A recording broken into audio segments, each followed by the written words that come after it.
All right, sports fans, how's everybody out there doing?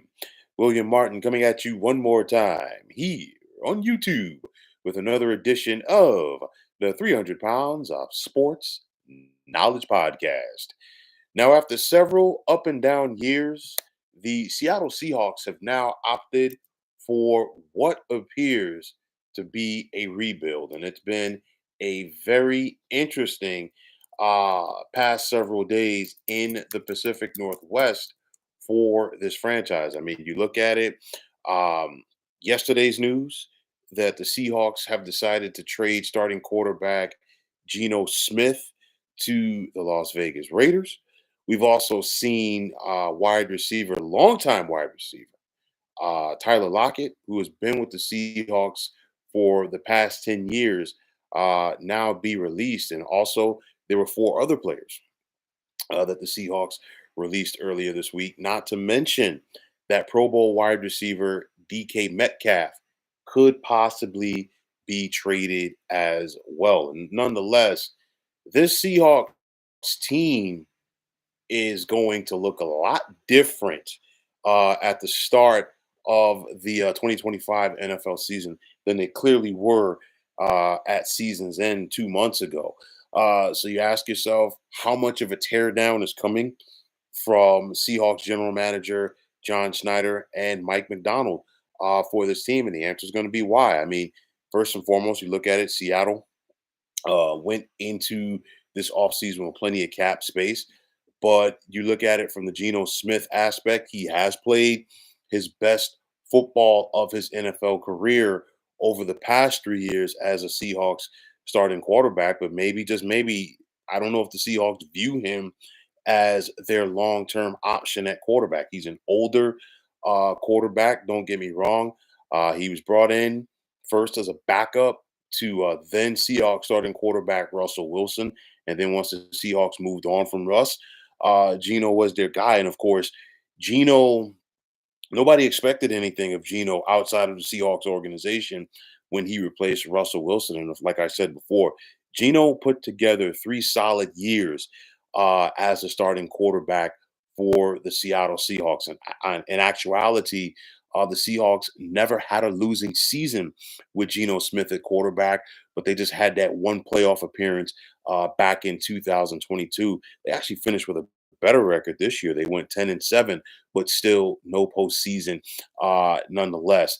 Again, it was also something when you think about Geno Smith, he was brought in by former Seahawks head coach Pete Carroll, who is now the head coach of the Las Vegas Raiders, where Geno Smith was traded to, and of course, not current head coach Mike McDonald. But it's one of those things where you look at this Seahawks team overall for the past couple of years, and since 2020, they've just been up and down. Okay, they're good enough to be in contention to possibly win the NFC West, but of course, they've never done it. And you know they're good. They're good enough to be in contention for a wild card spot in the NFC, but they're really not doing anything with it. It's kind of like they've just been up and down, and they've been there.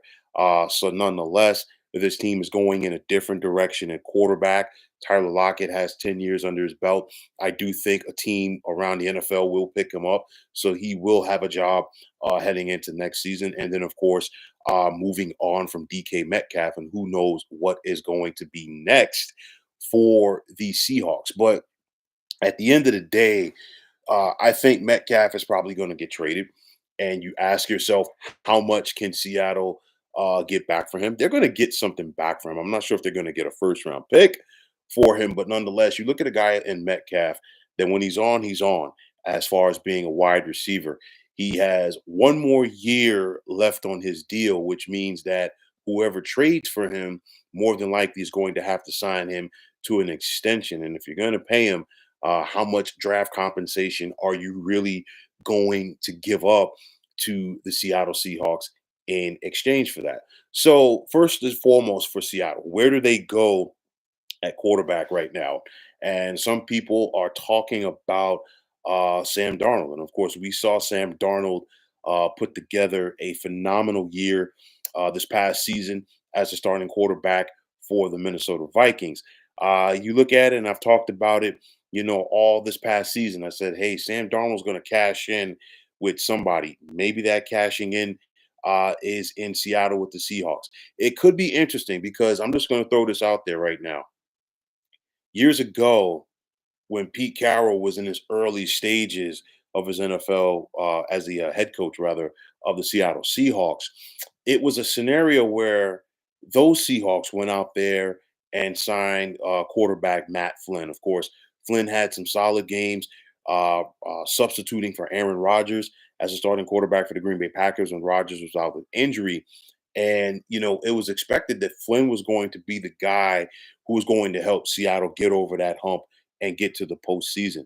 That never happened. Why? Because that same year, the Seahawks drafted Russell Wilson in the third round out of NC State, and it was Russell Wilson who outplayed Matt Flynn in training camp that year. Wilson got the starting quarterback job for Seattle as a rookie, and of course, the rest is history. Maybe the Seahawks go out there and sign a Sam Darnold, and maybe they go and find themselves a gym at some point in the upcoming NFL draft. We don't know.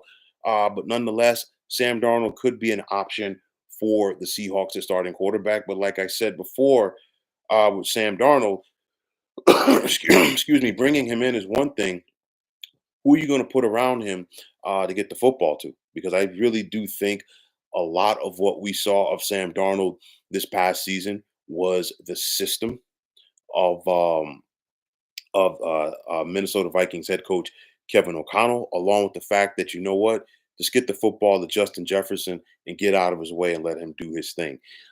So that's going to be another big question for Seattle. Yes, you still got Jackson Smith and Jingba at wide receiver, and the young man has shown a lot of talent in a very brief period of time in the NFL, but it's going to take more than that. The Seahawks have to improve their run game heading into next season. They were one of the worst running teams in the National Football League. And what are they going to do to plug up other positions? That's going to be a big, important thing for me with the Seahawks heading in, or now that this offseason has started.